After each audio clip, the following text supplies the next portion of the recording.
Ang haring araw ay tirik na tirik sa kalangitan ng Santa Ines.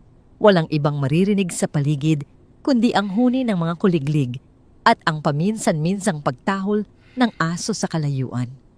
Para kay Maria ito ang musika ng kanyang buhay sa nakalipas na 7 taon. Tahimik payak at malayo sa magulong mundo na minsan na niyang tinalikuran.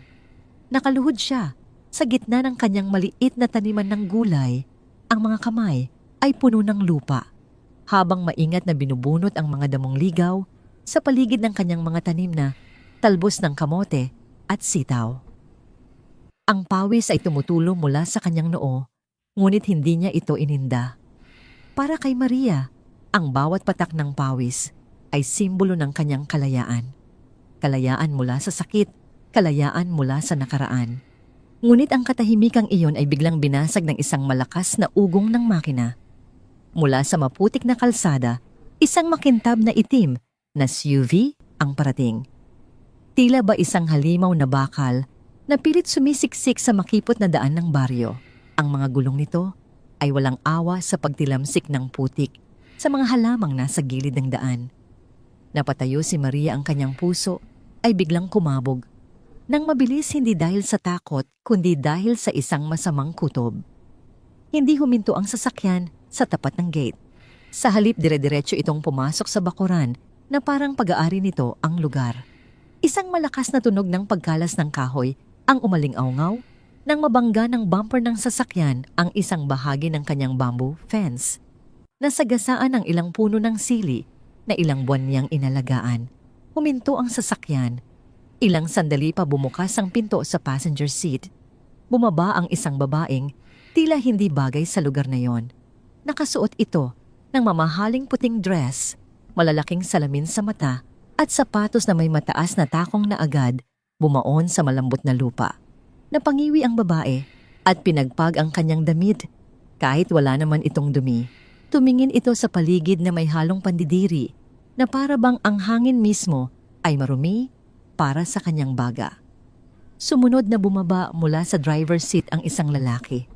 Matangkad na kasuot ng asul na polo na nakatupi ang manggas hanggang siko at may suot ding itim na salamin. Ang tindig niya ay puno ng kumpiyansa, ang uri ng tao na sanay makuha ang lahat ng gusto niya. Pinanood ni Maria ang bawat galaw ng lalaki. Parang huminto ang mundo. Ang hangin ay tila naging yelo sa lamig kahit tanghaling tapat.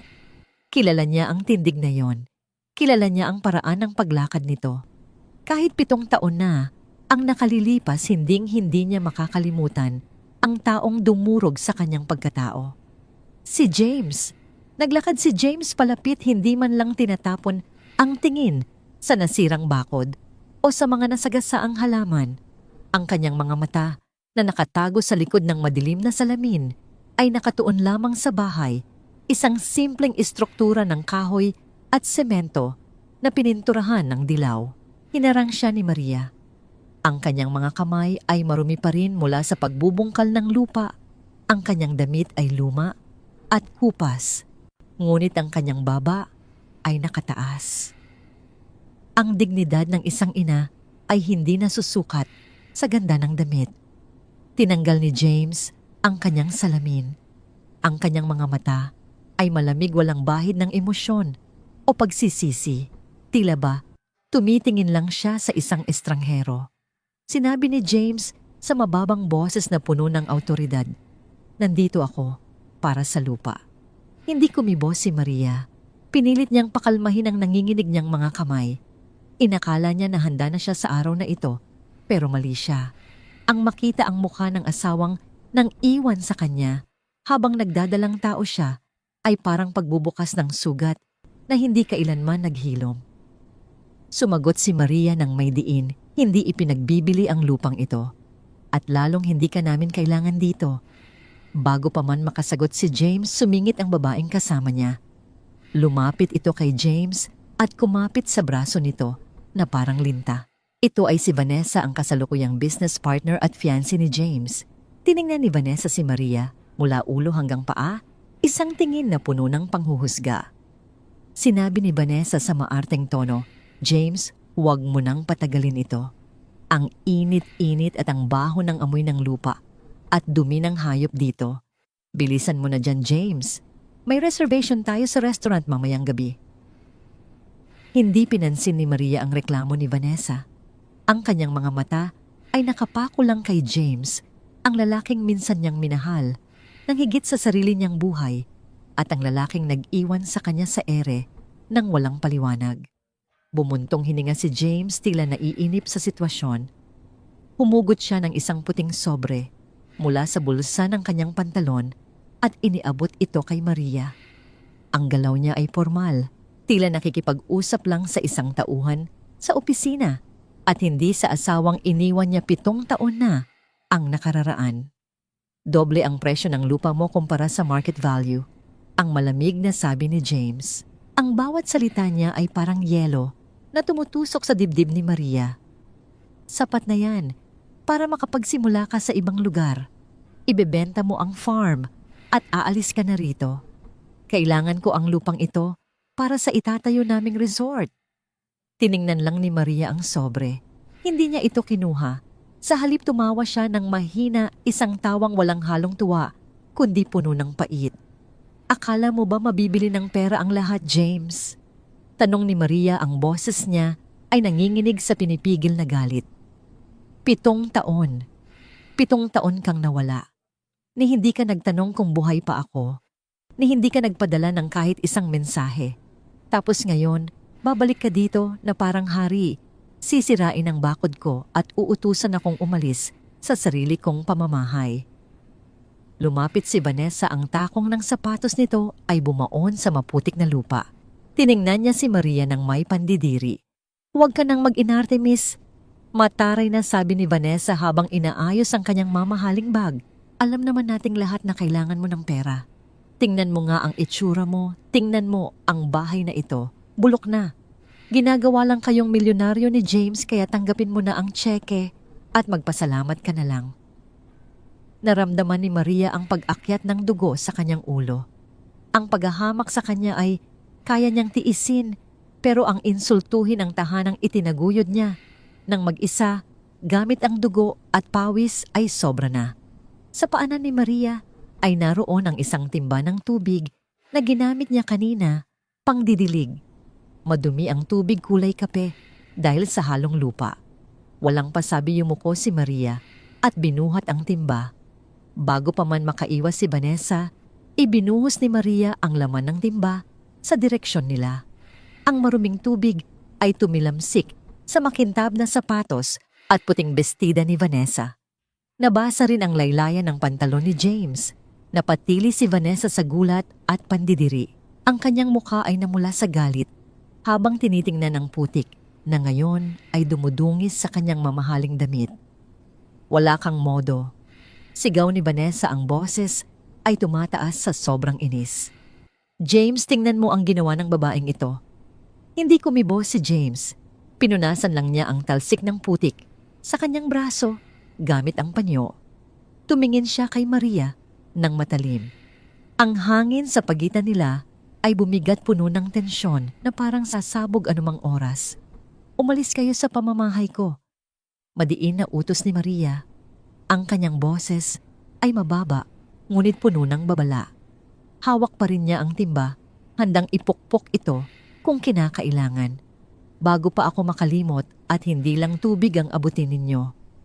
Hahakbang sana si Vanessa para gantihan si Maria, pero hinawakan siya ni James sa braso at pinigilan. Alam ni James ang titig na yon ni Maria. Iyon ang titig ng isang taong wala nang mawawala pa. Alis na tayo. Utos ni James kay Vanessa, bagaman ang mga mata niya ay nakakadena pa rin kay Maria. Pero James, apela ni Vanessa. Sabi ko, aalis na tayo ulit ni James, mas madiin ngayon. Tumalikod si James at hinila si Vanessa pabalik sa sasakyan. Padabog na sumakay si Vanessa, panay ang reklamo tungkol sa nasirang damit. Bubuksan na sana ni James ang pinto ng driver's seat nang mahagip ng kanyang paningin ang isang bagay sa gilid ng beranda. Doon nakasandal sa dingding na gawa sa sawali ay isang maliit na bisikleta. Kulay rosas ito, luma na at kinakalawang ang kadena, pero halatang ginagamit pa rin. Sa tabi nito ay may isang pares ng tsinelas na pambata, puno ng putik na tila ba kakahubad lang ng may-ari. Natigilan si James. Ang kanyang kamay ay nanatiling nakahawak sa pinto ng kotse. Ang puso niya ay biglang kumabog ng malakas. Isang kakaibang kaba na hindi niya naramdaman sa loob ng maraming taon. 7 taon na ang nakalilipas nang umalis siya. 7 taon. Lumingon ulit siya kay Maria. Nakatayo pa rin ito sa gitna ng bakuran, matapang matatag, parang isang pader na hindi matitinag. Pero sa likod ng tapang na yon, nakita ni James ang isang bagay na pilit nitong itinatago ang takot. Takot na hindi para sa sarili, kundi takot ng isang ina na may pinoprotektahan. "James, ano ba?" Tawag ni Vanessa mula sa loob ng kotse. Bumalik sa kasalukuyan si James. Sumakay siya sa sasakyan at malakas na isinara ang pinto. Habang umaatras ang sasakyan, palabas ng gate, nakatingin si James sa rearview mirror. Nakita niyang ibinaba ni Maria ang timba at napahawak sa kanyang dibdib. Tila ba habol nito ang kanyang hininga. Hindi niya alam kung bakit, pero ang imahe ng maliit na tsinelas sa beranda ay nanatiling nakaukit sa isipan ni James habang binabaybay nila ang maalikabok na daan palayo. May itinatago si Maria at sisiguraduhin niyang malalaman niya kung ano yon. Ang gabi sa bayan ng Santa Ines ay tahimik, ngunit sa loob ng mamahaling suite ng Grand Tierra Hotel, ang isipan ni James ay kasing ingay ng isang bagyo. Nakatayo siya sa veranda, hawak ang isang baso ng whiskey na kanina pa niya tinititigan ngunit hindi iniinom. Mula sa ikalimang palapag, natatanaw niya ang madilim na kalawakan ng mga bukirin sa di kalayuan. Sa kung saan, doon sa gitna ng kadiliman na roon, ang bahay ni Maria, ang bahay na gusto niyang gibain ang lupang gusto niyang angkinin. Sa loob ng kwarto, rinig na rinig niya ang iritableng boses ni Vanessa. Kausap nito ang staff ng hotel sa telepono, nagrereklamo tungkol sa putik, sa kanyang sapatos, at sa mabahong amoy ng probinsya na tila dumikit sa kanyang balat. Ngunit para kay James, ang boses ni Vanessa ay parang ugong lang sa background. Ang tunay na gumagambala sa kanya ay ang imahe ng maliit na tsinelas sa beranda ni Maria kaninang hapon. Isang pares ng lumang tsinelas, isang kinakalawang na bisikleta. Bumigat ang paghinga ni James. Nilagok niya ng diretsahan ng alak. Ang init na gumuhit sa kanyang lalamunan ay pamilyar. Ito ang parehong init na naramdaman niya. 7 taon na ang nakararaan ng gabi kung kailan gumuho ang kanyang mundo. Pumikit si James at hinayaan ang kanyang diwa na tangayin ng alaala pabalik sa gabing iyon. 7 taon na ang nakalilipas. Magsisimula na sana ang selebrasyon. Nakuha ni na James at ng kanyang business partner at matalik na kaibigan na si Kevin ang isang malaking kontrata sa Maynila. Bata pa sila noon, puno ng ambisyon at uhaw sa tagumpay. Nasa isang bar sila, maingay ang musika at puno ng tawanan ang paligid, ngunit seryoso ang mukha ni Kevin nang hilahin siya nito sa isang sulok. Walang imik na iniabot ni Kevin ang isang makapal na brown envelope kay James. Kumunot ang noo ni James. Inakala niyang tungkol ito sa negosyo. Ngunit nang buksan niya ang envelope at ilabas ang laman, naramdaman niyang huminto ang pagtibok ng kanyang puso. Mga litrato. Hindi mga kontrata, kundi mga litrato ng kanyang asawang si Maria. Sa mga larawan may kausap itong lalaki sa isang coffee shop. Sa iba naman, tila pumapasok sila sa isang motel. Malabo ang kuha, ngunit malinaw ang tindig ni Maria. Ang kanyang mahabang buhok, ang kanyang paboritong bestida. Nanginig ang mga kamay ni James. Tiningnan niya si Kevin, naghahanap ng paliwanag, nagmamakaawa na sabihing biro lang ito. Huminga ng malalim si Kevin at tinapik siya sa balikat. Ang mukha ay puno ng awa na tila bapasan nito ang mundo para sa kaibigan. "Pare, ayaw ko sanang ipakita sa iyo ito." Malungkot na, sabi ni Kevin. "Pero kaibigan kita. Hindi ko kayang makita na ginagago ka lang habang nagpapakahirap ka sa trabaho. Matagal ko nang naririnig ang chismis sa barangay nila, pero ngayon lang ako nakakuha ng ebidensya." "Hindi," bulong ni James. "Mahal ako ni Maria. Hindi niya magagawa ito." James gising. Madiin na sagot ni Kevin. Lahat tayo naluloko. Ang tanong, hahayaan mo bang maging tanga ka habang buhay? Ang mga salitang yon ay parang lason na mabilis na kumalat sa sistema ni James. Ang pagmamahal ay napalitan ng pagdududa. Ang pagdududa ay naging galit. At ang galit sa tulong ng alak at sulsol ng kaibigan ay naging poot. Umuwi si James sa kanilang maliit na bahay sa probinsya ng gabing iyon. Lasing sugatan ng ego at puno ng poot. Naabutan niya si Maria sa kusina. Nakasuot ito ng simpleng duster, ang buhok ay nakapusod. Naghahanda ito ng hapunan, ang amoy ng sinigang ay pumuno sa kabahayan.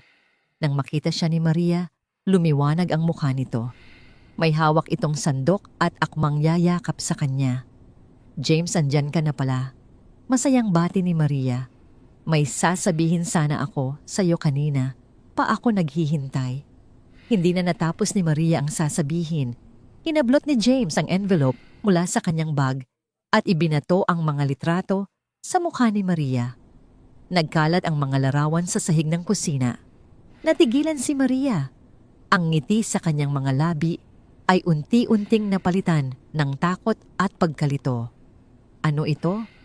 Nanginginig na tanong ni Maria habang pinupulot ang isang litrato.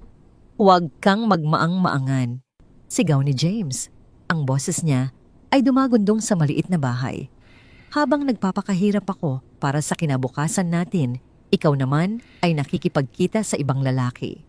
Sa motel pa talaga. Maria, ganyan ka ba kadumi? Nanlaki ang mga mata ni Maria. James, hindi totoo yan. Hindi ko kilala ang lalaking ito at ang litratong ito, edited ito. Maniwala ka sa akin. Lumapit si Maria at tinangkang hawakan ang braso ni James, ngunit tinabig siya ng lalaki ng malakas. Napaupo si Maria sa sahig, tumama ang kanyang balakang sa kanto ng mesa. Napahawak siya sa kanyang tiyan, ang muka ay namimilipit sa sakit. Makinig ka naman, parang awa mo na. Umiiyak na pakiusap ni Maria. Kailangan nating mag-usap. Buntis ako, James, magkakaanak na tayo. Natigilan si James ng ilang segundo. Buntis. Ang salitang yon ay dapat nagdulot ng tuwa. Pero sa ilalim ng impluensya ng alak at ng mga ebidensya ni Kevin, iba ang naging takbo ng isip niya. Tumawa si James ng mapait, isang tawang puno ng pangahamak. Buntis ulit ni James. Tiningnan niya si Maria na parang isang basahan. At kaninong anak yan? Sa lalaking nasa litrato. Kaya ba nagmamadali kang sabihin sa akin para akuin ko ang batang hindi naman akin? James, anak mo ito. Hagulgol ni Maria. Wala akong ibang lalaki. Tama na ang drama, Maria. Sa tindi ng galit, hinugot ni James ang kanyang wedding ring. Ang gintong singsing na simbolo ng kanilang sumpaan. Tinitigan niya ito saglit bago niya buong lakas na ibinato sa labas ng bintana sa gitna ng madilim na palayan. Tapos na tayo. Malamig na deklarasyon ni James. Aalis ako at huwag na huwag mong susubukan na hanapin ako. Walang lingon-likod na naglakad si James palabas. Rinig na rinig niya ang paghagulgol ni Maria, ang pagsigaw nito sa pangalan niya. Rinig din niya ang pagbubukas ng mga ilaw sa kapitbahay, ang mga matang nakasilip sa bintana, saksi sa kahihiyan ng kanyang asawa. Iniwan niya si Maria na nakalupasay sa sahig, buntis, umiiyak at nag-iisa. Napabuga ng hangin si James at idinilat ang kanyang mga mata. Bumalik siya sa kasalukuyan sa malamig na hangin ng Grand Tierra Hotel. Mahigpit ang pagkakahawak niya sa baso ng whiskey, halos mabasag na ito sa kanyang palad. 7 taon. 7 taon niyang dinala ang galit na yon. 7 taon niyang pinaniwala ang sarili na siya ang biktima, na siya ang niloko. Pero bakit ang imahe ng tsinelas na yon ay gumugulo sa kanya? Anak niya yon sa ibang lalaki. Bulong ni James sa sarili, pilit na pinapatigas ang kanyang puso. Tama ako ng hinala noon. May ibang lalaki siya. Ang batang iyon ang ebidensya. Inubos niya ang laman ng baso. Ang pait ng alak ay hindi sapat para hugasan ang pait ng nakaraan. Kung may anak si Maria, ibig sabihin ay tama si Kevin. Tama siya sa pag-alis.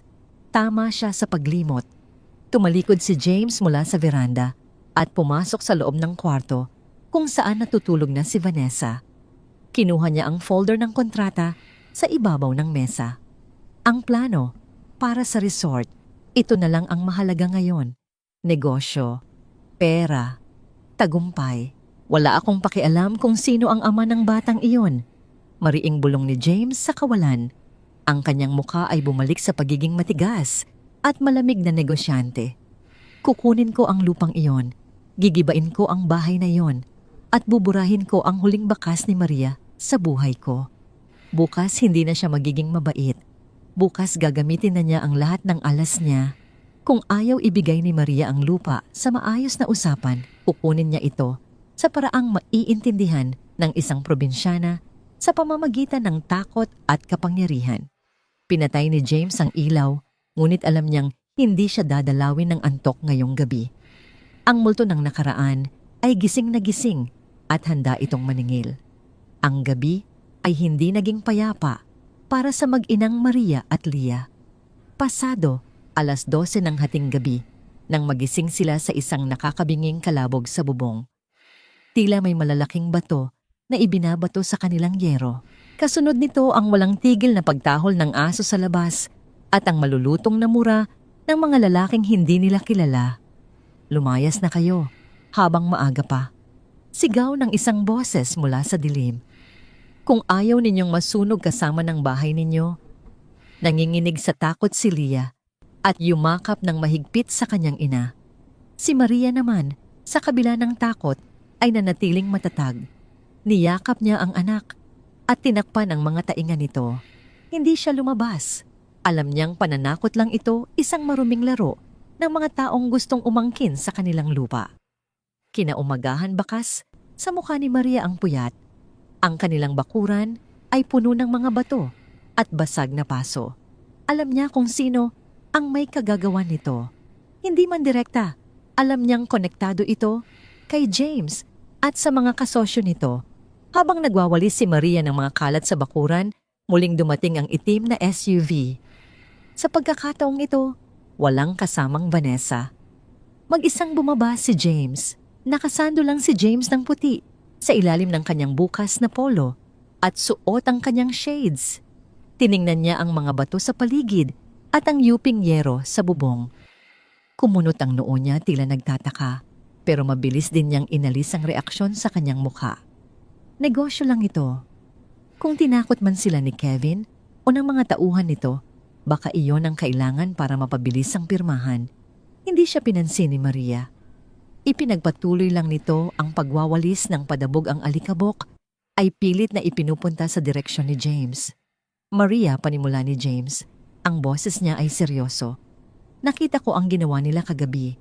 Hindi ko utos iyon pero ito ang sinasabi ko sa iyo. Hindi titigil ang development. Kung pipirma ka ngayon, maibibigay ko ang tseke at makakaalis kayo ng payapa. Hindi sumagot si Maria.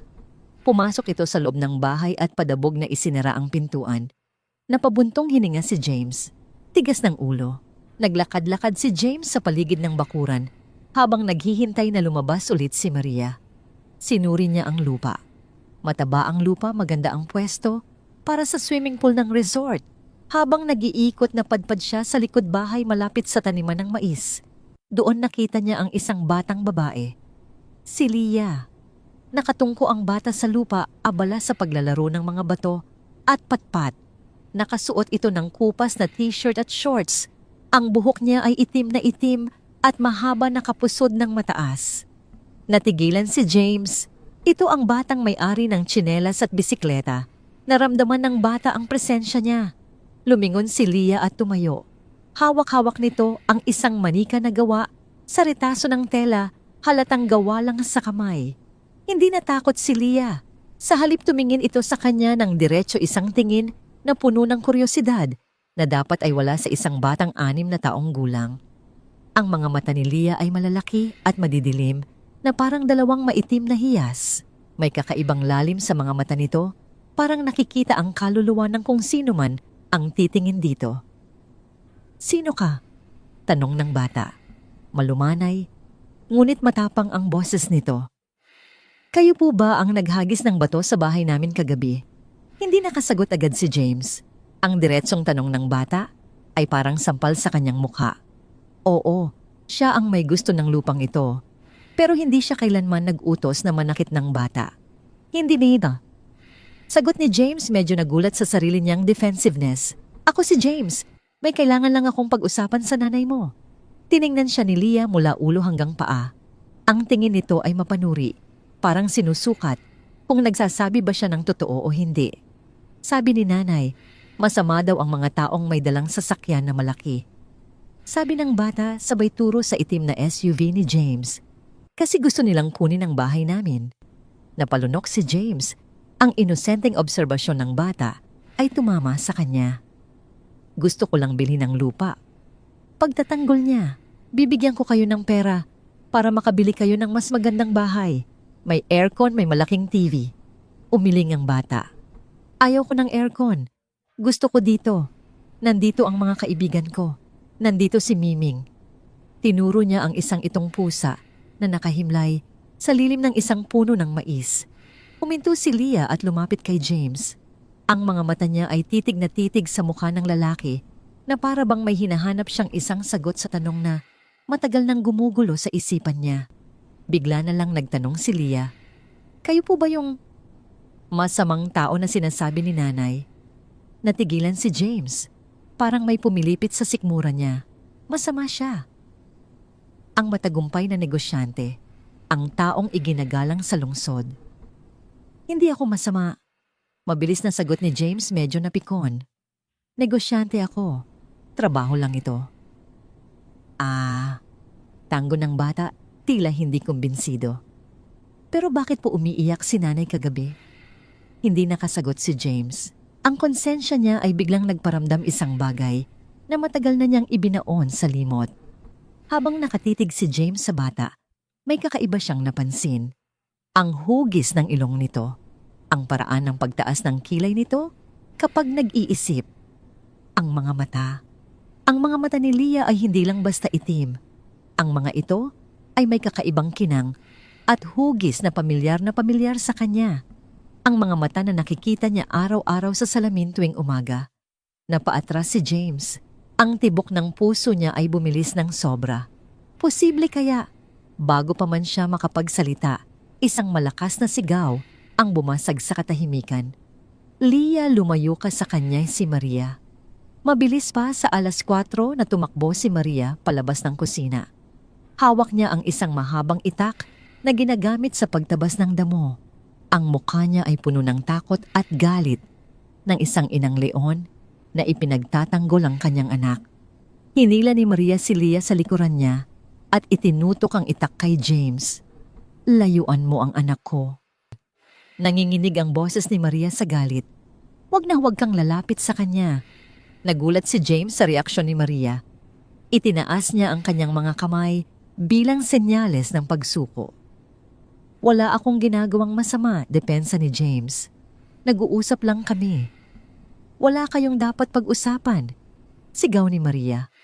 Ang mga luha ay nagsisimula ng mamuo sa gilid ng kanyang mga mata.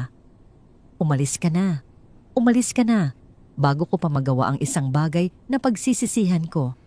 Pero hindi umalis si James. Ang titig niya ay nanatili kay Leah na nakasilip mula sa likod ng palda ng ina. Ang bata ay takot pero may kakaibang lungkot sa mukha nito. Siya ba? Nauutal na tanong ni James, ang boses ay halos pabulong.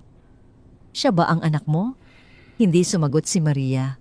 Humigpit lang ang hawak niya sa itak. Maria, humakbang ng isa si James. Siya ba ang sinasabi mo noon? 7 taon na ang nakakaraan. Tumawa ng mapait si Maria. Isang tawang puno ng sakit. Ngayon ka lang nagtanong. Sumbumbat si Maria. 7 taon, James, 7 taon kang nawala. 7 taon kaming nagdusa. At ngayon tatanungin mo kung anak ko siya. Sagutin mo ako. Sigaw ni James, anak ko ba siya? Bago makasagot si Maria, sumingit ang maliit na boses ni Leah. Nanay, bulong ng bata, sabay hila sa duster ng ina. Bakit po pareho kami ng mata? Natigilan ng lahat. Ang katahimikan ay bumigat ng husto. Ang obserbasyon ng bata ay tumapos sa lahat ng pagdududa. Napatingin si James kay Maria Nakita niya ang pagkumpirma sa mga mata ng babae hindi sa salita, kundi sa sakit na nakaukit dito. Oo, mahinang sagot ni Maria, ang boses ay basag. Siya ang anak na tinanggihan mo bago pa man siya isilang. Siya ang batang tinawag mong anak ng ibang lalaki. Parang binuhusan ng malamig na tubig si James. Ang mga alaala ng gabing iyon, ang mga masasakit na salita, ang pagbato ng singsing, ang pag-alis niya ay bumalik ng sabay-sabay. Pero, nauutal si James. Akala ko, sabi ni Kevin.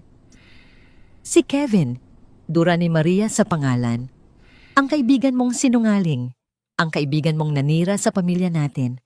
Naniwala ka sa kanya, James. Pinili mo siya kaysa sa akin. Pinili mo siya kaysa sa sarili mong dugo. Dahan-dahang ibinaba ni Maria ang itak, pero ang galit sa mukha niya ay hindi nawala. Wala kang karapatan sa batang ito, sabi ni Maria nang may pinal na tono. Patay na ang ama ni Leah. 7 taon na siyang patay. Ang nakikita mo ngayon ay multo lang ng isang lalaking wala ng halaga sa amin. Tinalikuran ni Maria si James at hinila si Leah papasok ng bahay. Isinara niya ang pinto at nilock ito.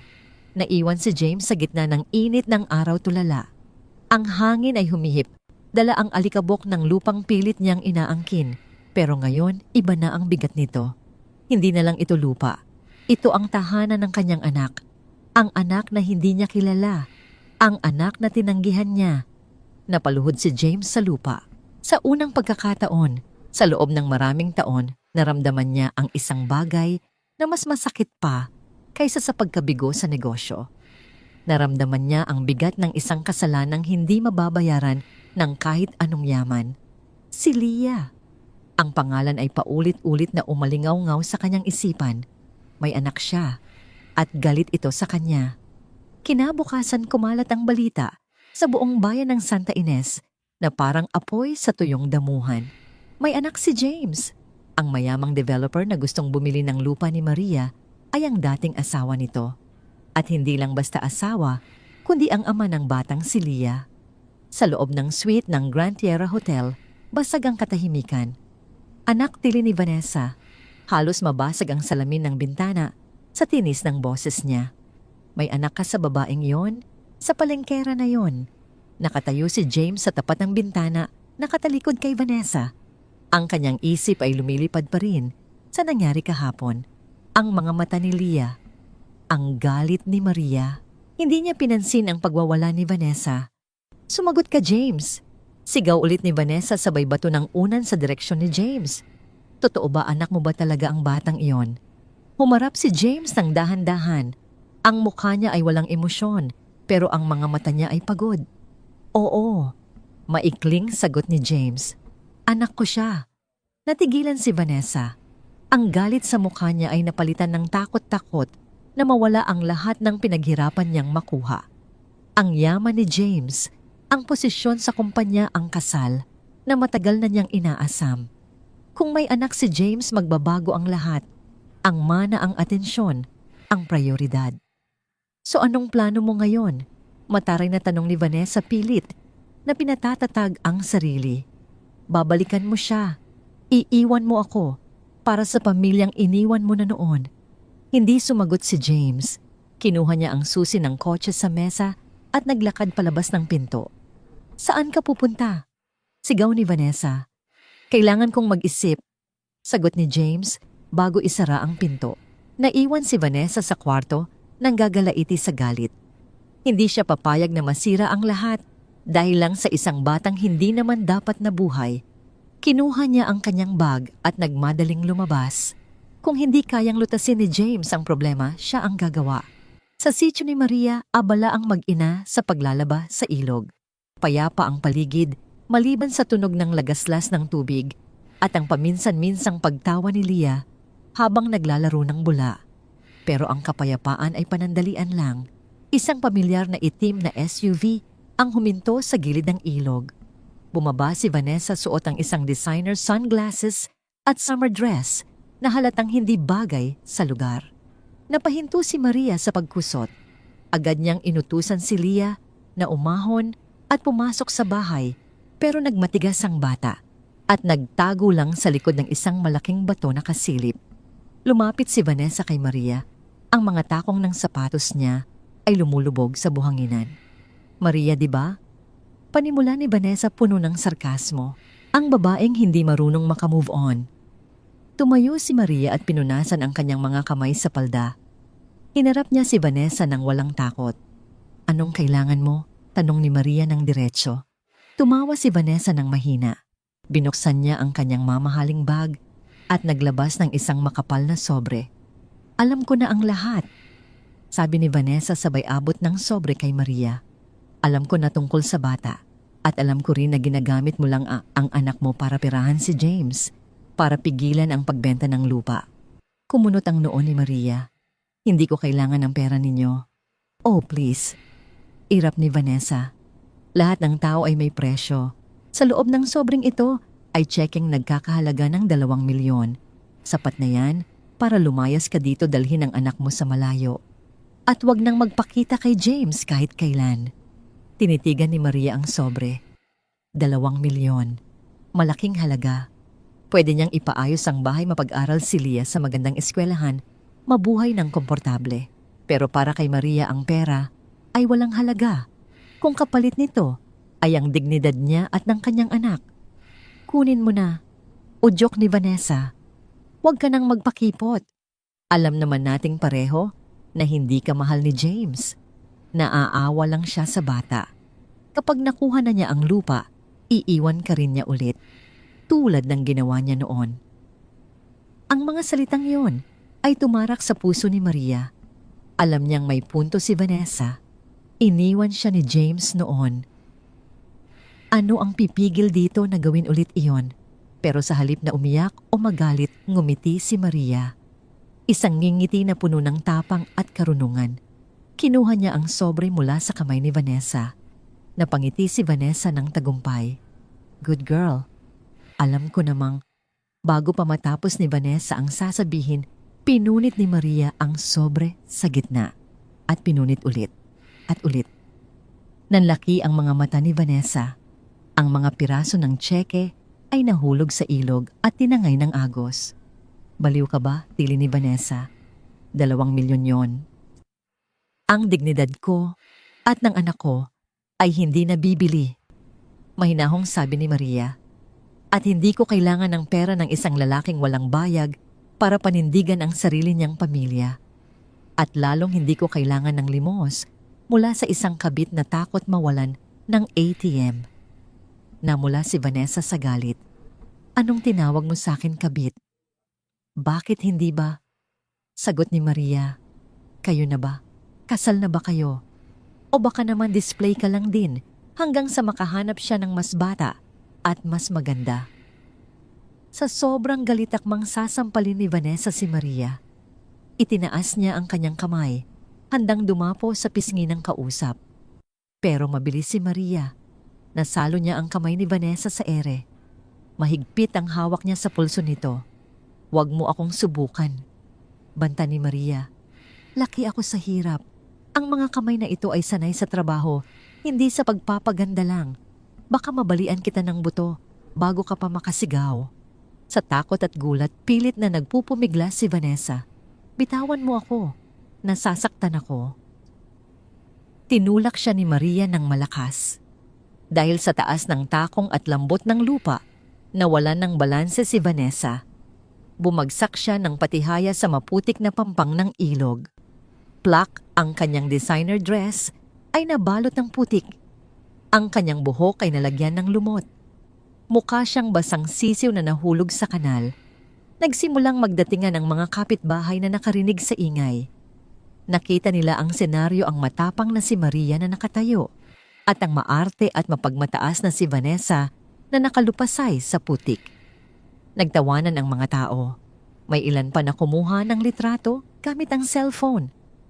Yan ang napapala ng mga mata pobre. Sigaw ni Aling Rosario, ang matandang kapitbahay ni Maria. Tumayo si Vanessa nanginginig sa kahihiyan at galit. Pagsisisihan ninyo ito, ipapagiba ko ang lugar na ito. Ipapahuli ko kayong lahat.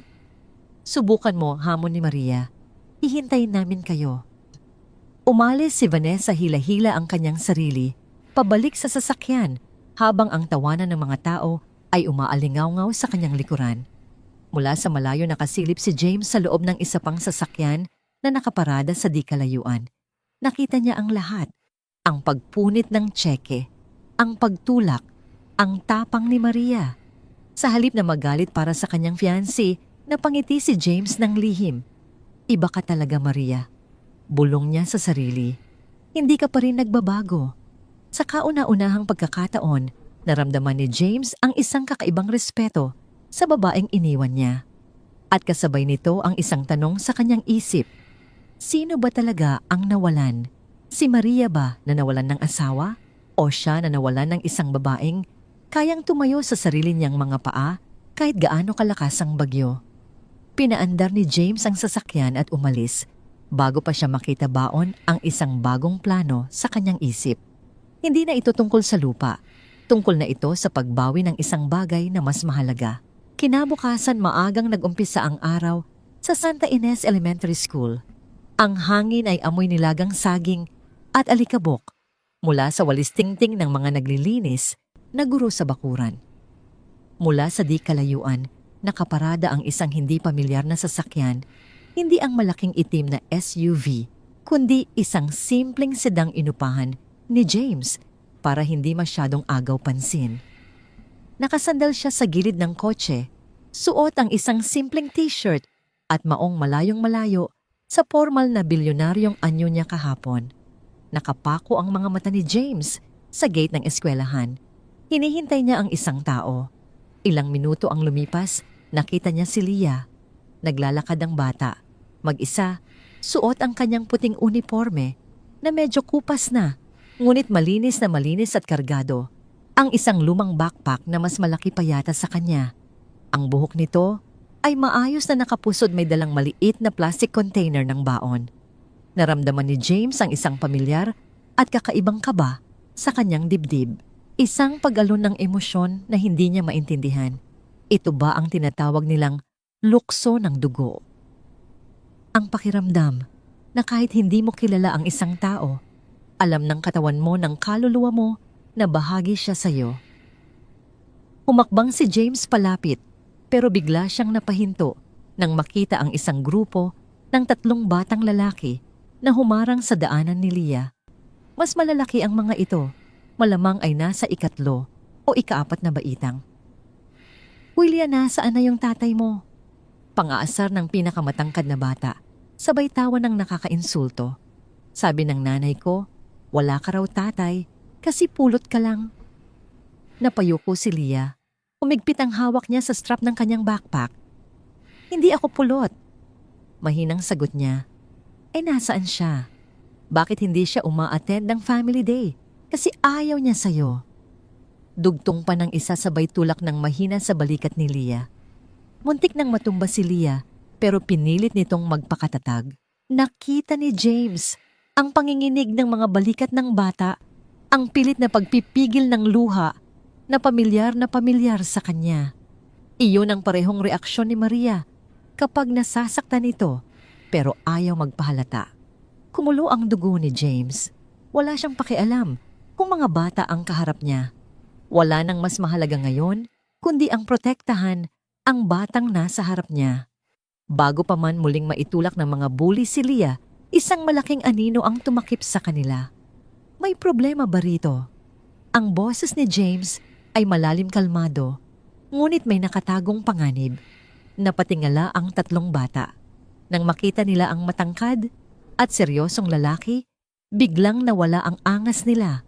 Lumingon si Leah at nanlaki ang mga mata nang makita si James.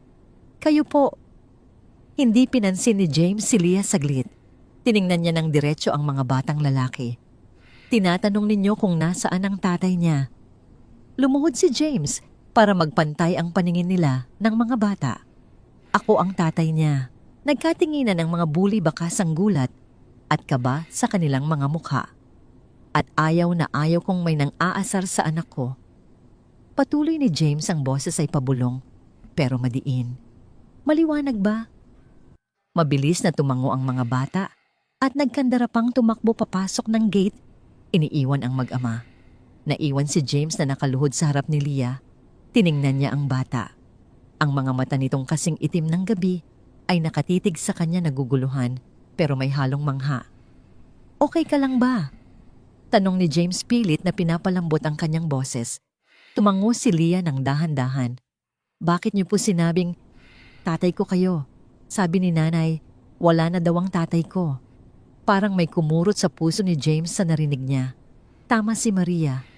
Para bang nawala siya sa buhay ng mag-ina nang iwan niya sila. Bumuntong hininga si James. Minsan ang mga nanay ay nagsasabi ng ganyan kapag nagagalit sila. Pero ang totoo, nandito ako. Inabubot niya ang kamay para ayusin ang magulong buhok ni Leah pero nag-alangan siya at ibinaba na lang ito. Leah, pasensya na kung matagal akong nawala. Naglakbay ako ng napakalayo pero gusto sana kitang makilala. Tinitigan siya ni Leah. Sa murang edad, parang sinusuri nito ang kaluluwa ni James. Ilang sandali pa napansin ng bata ang naghihintay na ice cream cart sa labas ng eskwelahan. Kung tatay ko po kayo, inosenteng sabi ni Leah nakaturo sa cart. Bibilhan niyo ba ako ng ice cream? Kasi yung mga kaklase ko, binibilhan sila ng tatay nila. Isang maliit na tawa ang kumawala sa mga labi ni James. Ang bigat ng kanyang dibdib ay biglang gumaan. Kahit ilan pa ang gusto mo. Tinupad ni James ang pangako. Nilapitan niya ang sorbetero at binili ang lahat ng laman ng cart. Lahat ng bata na papasok ngayon ilibre mo. Sabihin mo galing sa tatay ni Leah. Utos ni James, sabay abot ng 2,000 piso sa nagulat na tindero. Sa loob ng ilang minuto, naging instant hero si Leah sa eskwelahan. Ang mga batang kanina ay nangaasar sa kanya ay ngayon ay lumalapit at nagpapasalamat, nakatingin, nang may paghanga sa matangkad na estranghero na nag-aangking ama niya. Umupo si James at si Leah sa isang bakanting silyang bato sa ilalim ng puno ng mangga sa labas ng gate. Hawak ni Leah ang isang malaking apa ng dirty ice cream cheese at ube habang pinapanood siya ni James na kumain ng may ngiti na matagal na niyang hindi nararadaan. Masarap ba? Tanong ni James. Opo. Sagot ni Leah, ang muka ay nalagyan pa ng ice cream. Superhero po ba kayo? Kumunot ang noo ni James na tatawa. Bakit mo naman nasabi iyan? Kasi bigla kayong dumating nung inaaway nila ako. Tapos may magic kayo na pakain niyo lahat ng bata ng ice cream. Ngumiti si James pero may kirot sa loob niya. Superhero. Kung alam lang ng bata na siya ang villain sa kwento ng nanay nito. Hindi ako superhero, Leah. Tao lang ako. Isang taong gustong bumawi. Nag-usap sila ng halos kalahating oras bago mag-bell para sa unang klase. Nalaman ni James na paborito ni Leah ang kulay dilaw na takot ito sa kulog at gusto nitong maging teacher balang araw para turuan ang mga batang hindi nakakapag-aral. Sa bawat kwento ng bata, pakiramdam ni James ay may nawawalang piraso sa pagkatao niya na unti-unting nabubuo. Sige na, pumasok ka na. Baka mahuli ka sa klase. Sabi ni James nang marinig ang bell. Bumaba si Leah sa silya. Humarap ito kay James at sa gulat ng lalaki biglang yumakap sa kanyang binti. Mabilis at mahigpit. Salamat po, tatay. Bulong ni Leah bago tumakbo papasok ng gate. Naiwang nakatayo si James tulala. Ang pakiramdam ng maliliit na braso ni Leah sa kanyang binti ay parang kuryenteng gumising sa kanyang kaluluwa. Tatay. Sa unang pagkakataon narinig niya ang salitang yon na patungkol sa kanya. At ito ang pinakamagandang salita na narinig niya sa buong buhay niya. Kinahaponan naghihintay si Maria sa labas ng gate ng bahay nila. Ang mukha niya ay madilim at puno ng pag-aalala. Kanina pa nakauwi ang mga kapitbahay mula sa eskwelahan pero wala pa si Leah. Papasok na sana siya para hanapin ang anak nang makita niya ang isang pamilyar na kotse na huminto sa kanto. Bumaba si Leah, hawak ang isang bagong kahon ng crayons at isang malaking supot ng tinapay. At kasunod nitong bumaba ay si James. Nanlaki ang mga mata ni Maria. Ang pag-aalala ay biglang napalitan ng umaapaw na galit. Mabilis siyang naglakad palapit at hinablot si Leah palikod sa kanya. Anong ginagawa mo sa anak ko? Sigaw ni Maria, hindi pinapansin ng mga kapitbahay na nagsisimula ng sumilip. Bakit mo siya nilapitan? Itinaas ni James ang kanyang mga kamay bilang pag-awat. Maria, kumalma ka. Inihatid ko lang siya.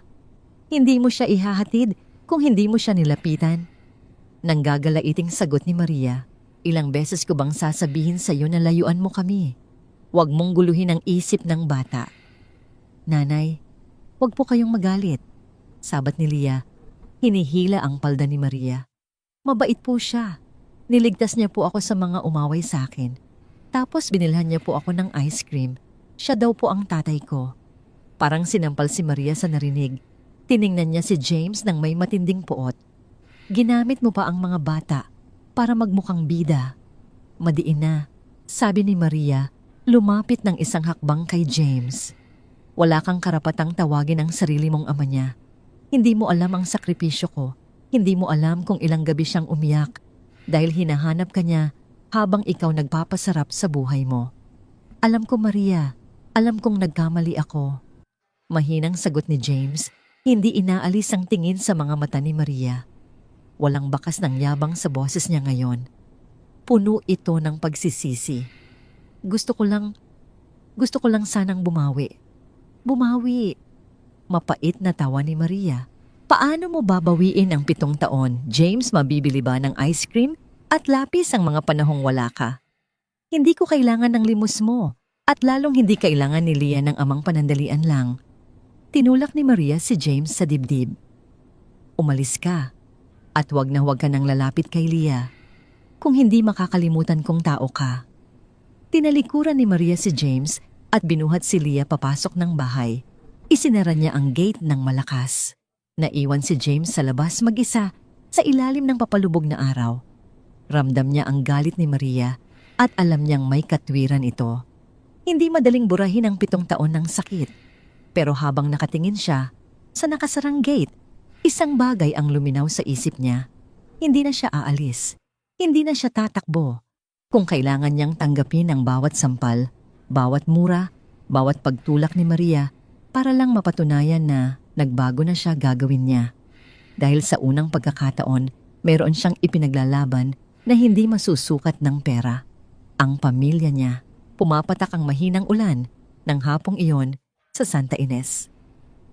Ang amoy ng basang lupa at dampang damo ay pumuno sa hangin.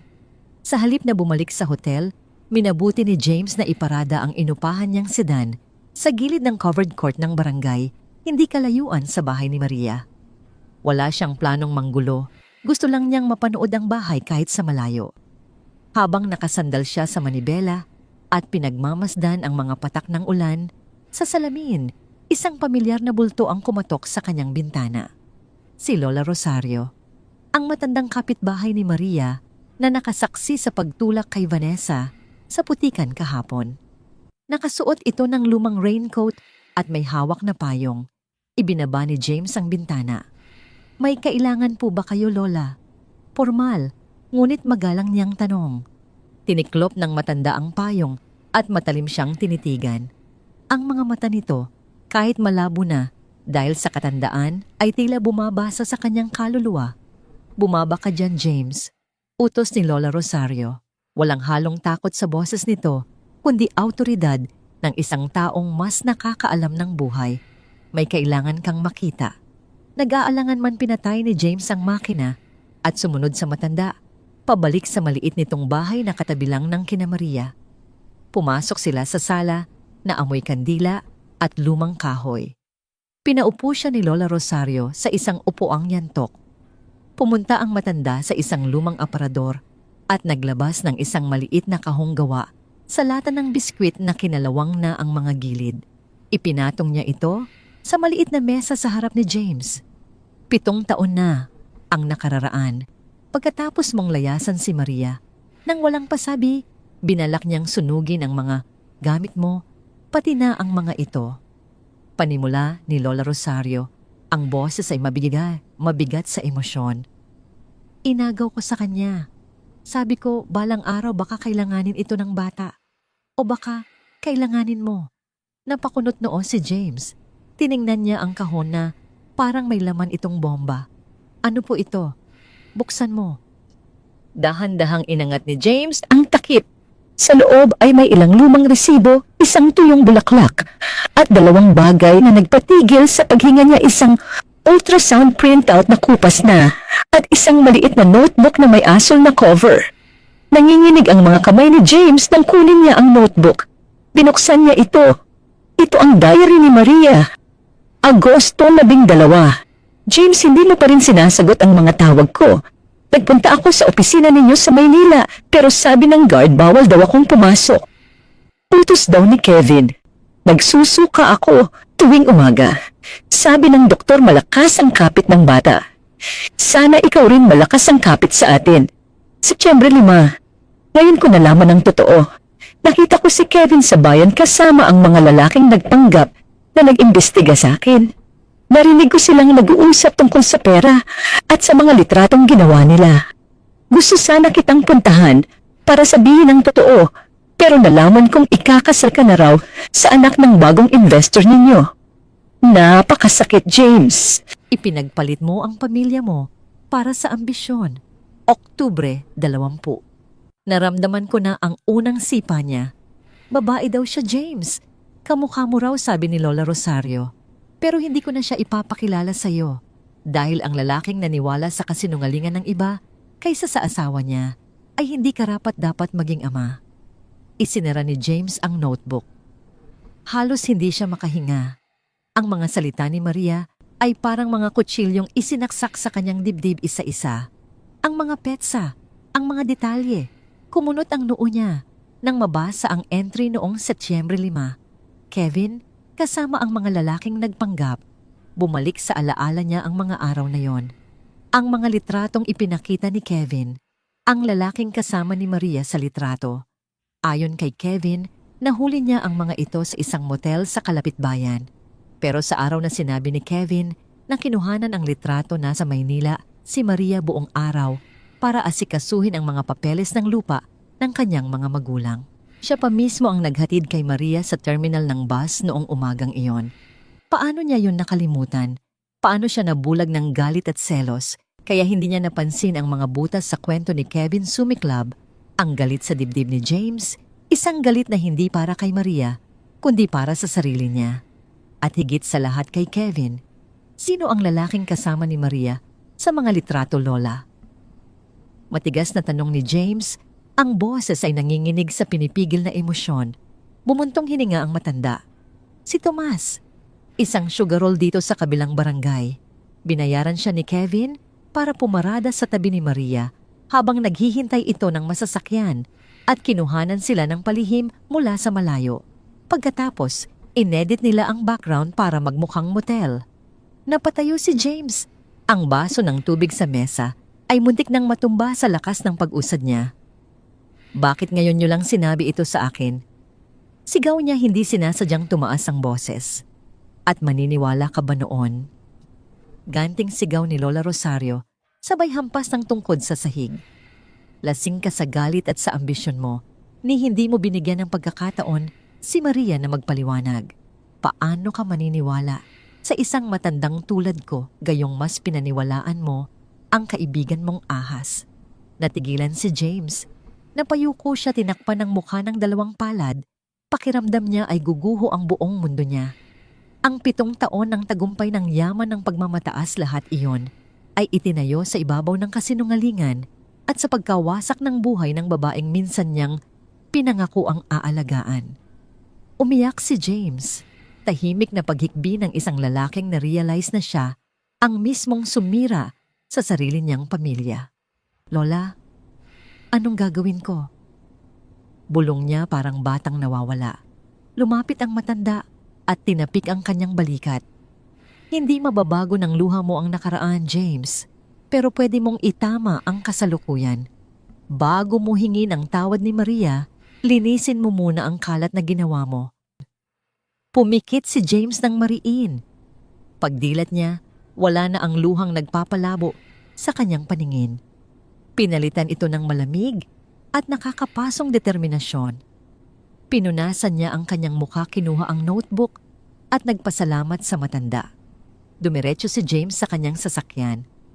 Hindi siya bumalik sa hotel. Sa halip minaneho niya ang kotse patungo sa kabilang barangay sa isang lugar na puno ng mga sabungan at inuman. Hahanapin niya si Tomas. Isang oras ang lumipas. Sa likod ng isang maingay na sabungan, isang lalaking nakasando na puno ng mantsa ang sinusubukan tumakas. Ito si Tomas. Nakilala agad siya ni James base sa paglalarawan ni Lola Rosario. Bago pa man makatakbo si Tomas sa isang makipot na eskinita, nahawakan na ni James ang kwelyo nito. Pabalang na itinulak ni James ang lalaki sa pader. Tunog ng pagtama ng buto sa semento ang umalingaw-ngaw.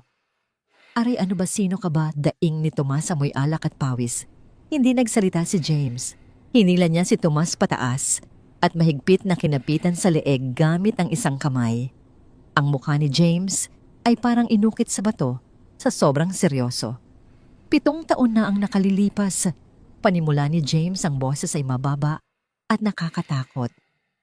May isang babaeng nagngangalang Maria. Binayaran ka ni Kevin para magpanggap na kalaguyo niya. Nasaan ang mga ebidensya?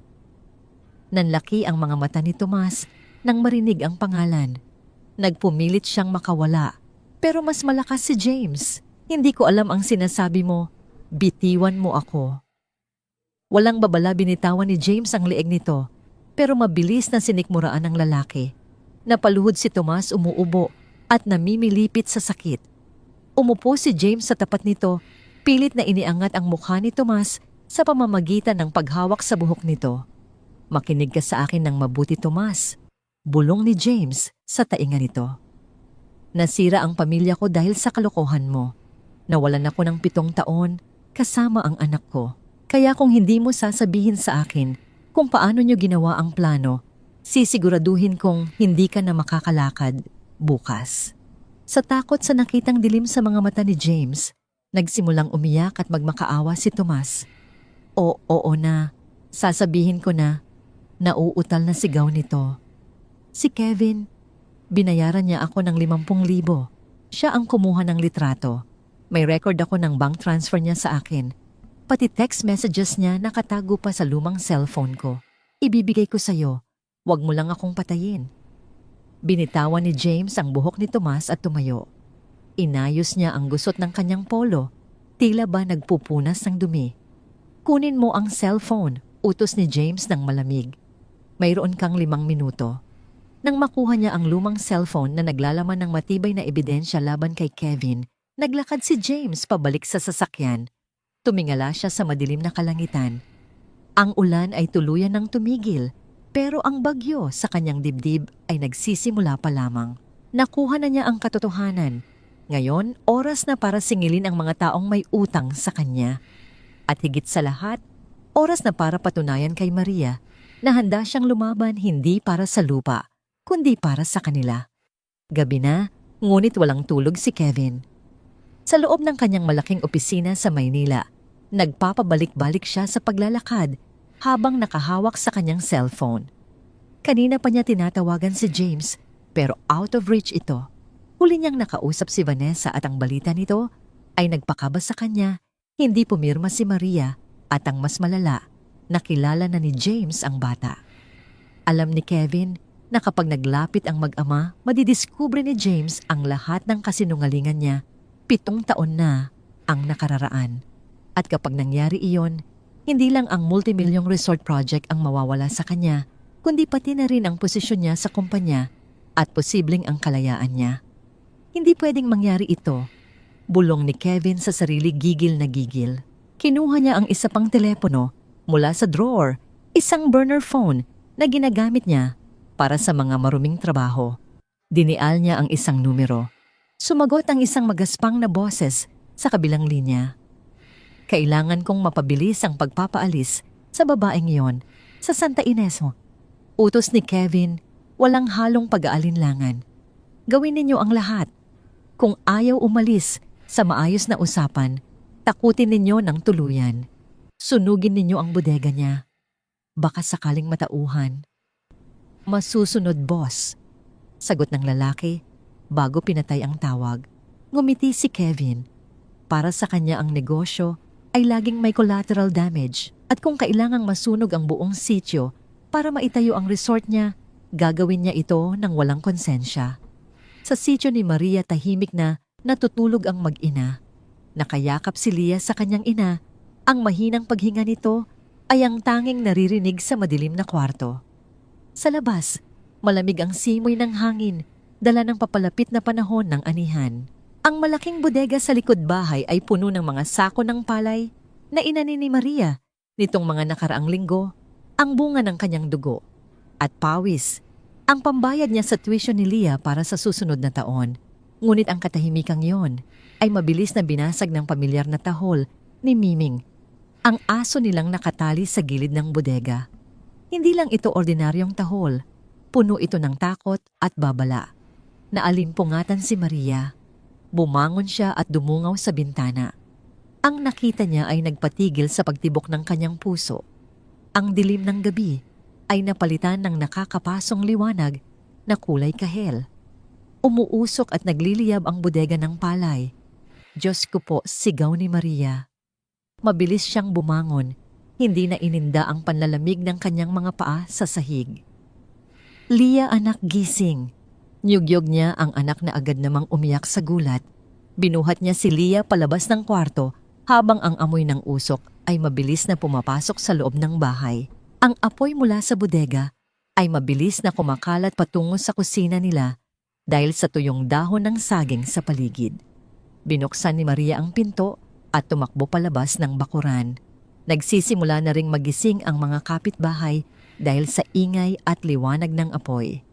Tulong, Aling Rosario, tulong na susunog ang bodega namin. Tili ni Maria ang boses ay paos dahil sa usok at panik. Naiwang nakatayo si Leah sa gilid ng kalsada, nanginginig at umiiyak habang pinapanood si Maria na pilit na sumasalok ng tubig mula sa poso gamit ang isang maliit na timba. Pero ang apoy ay masyadong malaki. Ang mga sako ng palay ay mabilis na nilamon ng apoy. Ang pinaghirapan niya sa loob ng 1 taon ay nagiging abo sa harap ng kanyang mga mata. Miming, biglang sigaw ni Leah. Tumakbo ang bata palapit sa gate. Nanay, si Miming nakatali pa.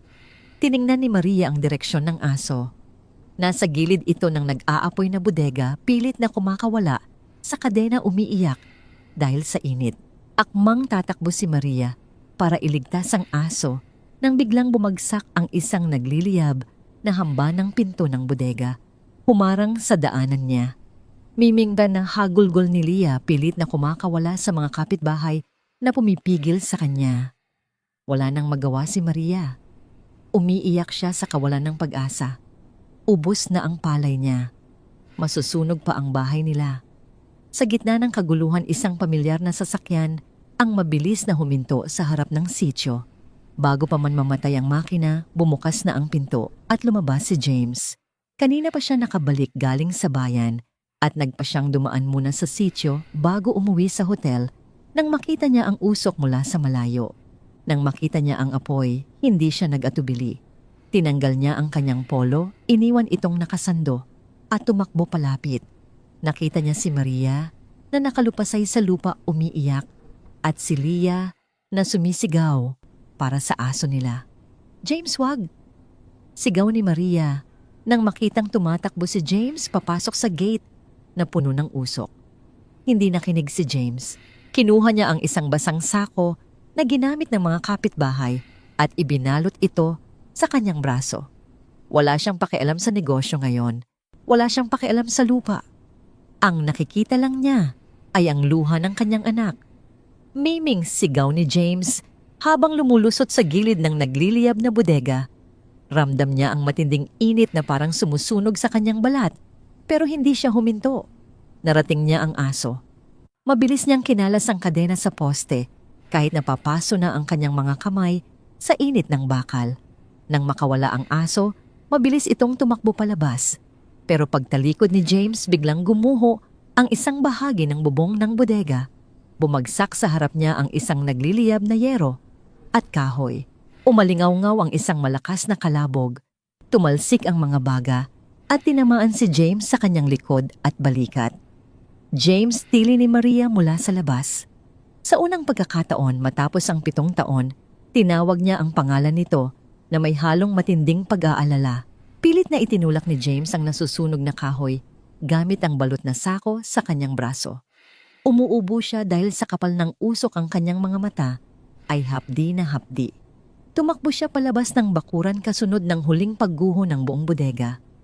Bumagsak si James sa damuhan sa labas ng gate, humihingal ang muka ay puno ng uling at may paso sa kanyang kanang balikat. Agad siyang nilapitan ni na Maria at Leah. Niyakap ni Leah ang asong si Miming umiiyak pero masaya. Salamat po tatay. Natigilan si Maria. Tiningnan niya si James. Ang lalaking ito na dati puro porma at takot madumihan ay ngayon ay puno ng uling na sugatan para lang iligtas ang aso ng anak niya. Ito ang James na minahal niya noon, ang lalaking handang gawin ang lahat para sa pamilya niya bago ito nakain ng ambisyon at panlilinlang ni Kevin. Kumuha ng basang tuwalya si Maria at mabilis na idinampi sa paso sa balikat ni James. Nanginginig ang kanyang mga kamay. Bakit mo ginawa yon? Mahinang tanong ni Maria. Muntik ka nang mamatay. Tiningnan siya ni James, ang mga mata nito ay puno ng sinseridad sa kabila ng sakit. Dahil hindi ko nahahayaang may mawala pa sa inyo habang nandito ako. 7 taon na akong huli, Maria. Hindi na ngayon. Bumilis ang tibok ng puso ni Maria. Ibinaba niya ang tuwalya at umiwas ng tingin. Ayaw niyang maniwala agad. Ayaw niyang masaktan ulit. Bago pa man siya makapagsalita, napansin ng isang kapitbahay ang isang bagay sa gilid ng bakuran, malayo sa apoy. Maria, tingnan mo ito. Sigaw ni Aling Rosario. Tumayo si Maria at si James. Lumapit sila sa itinuturo ng matanda. Sa labas ng bakod, may isang bote ng gasolina na walang laman at isang kahon ng posporo. Hindi aksidente ang sunog. Sinasadya ito. Naramdaman ni Maria ang panlalamig ng kanyang buong katawan. Sinunog ang pinaghirapan niya. Muntik nang mamatay ang anak niya. At isa lang ang pumasok sa isip niya kung sino ang may kakagawa nito. Tiningnan niya si James, ang mga mata ay nanlilisik sa galit. Kayo ang may kagagawa nito, di ba? Nanginginig ang boses ni Maria. Sabihin mo sa akin, James, kayo ng mga tauhan ninyo ang sumunog ng bodega namin para pilitin kaming umalis. Natigilan si James. Hindi, Maria. Wala akong kinalaman dito. Hindi ko kayang gawin ito sa inyo. Sinungaling. Sigaw ni Maria pilit na pinipigilan ang pagtulo ng luha. Tinulak niya si James. Kagabi pinagbabato ang bahay namin. Ngayon sinunog ang palay ko. Ginagamit mo pa ang pagliligtas sa aso para magmukhang bida. Pero ang totoo, kayo rin ang nag-umpisa ng apoy. Maria, makinig ka. Akmang hahawakan ni James ang braso niya, pero umiwas si Maria. Sino pa ba ang may gusto ng lupang ito? Iyak ni Maria, ang boses ay basag sa matinding hinagpis. Sino pa ba ang gustong magpatayo ng resort dito? Sabihin mo sa kaibigan mong si Kevin, hindi ako aalis dito kahit maging abo pa ang bahay namin at lalong hindi ko ibibigay sa inyo ang anak ko. Umatras si James. Ang pangalan ni Kevin na lumabas sa bibig ni Maria ay parang posporong nagsindi sa apoy sa kanyang utak. Si Kevin, alam ni James kung gaano kawalang hiya ang kaibigan niya. Naisip niya ang pag-uusap nila noong nakaraan kung saan nagmungkahi si Kevin ng mas mabilis na paraan. Kinuyom ni James ang kanyang mga kamao hanggang sa pumuti ang kanyang mga buko. Hindi ako ang gumawa nito, Maria. Matigas ngunit kalmadong sabi ni James. Pero alam ko kung sino. At ipinapangako ko sa iyo sa harap ng anak natin. Pagbabayaran niya ang bawat butil ng palay na nasunog ngayong gabi. Tumalikod si James. Hindi niya ininda ang paso sa kanyang balikat. Sumakay siya sa kanyang sasakyan at pinaandar ito nang napakabilis iniwan ang nasusunog na bodega at ang naguguluhang si Maria. Habang nagmamaneho pabalik ng Maynila, sa kalagitnaan ng gabi, iisa lang ang tumatakbo sa isip ni James. Wala nang negosyo, wala nang pagkakaibigan, oras na para bawiin ang buhay na ninakaw sa kanya at uumpisahan niya ito sa pamamagitan ng pagdurog kay Kevin. 3 araw matapos ang sunog sa Sitio Santa Ines.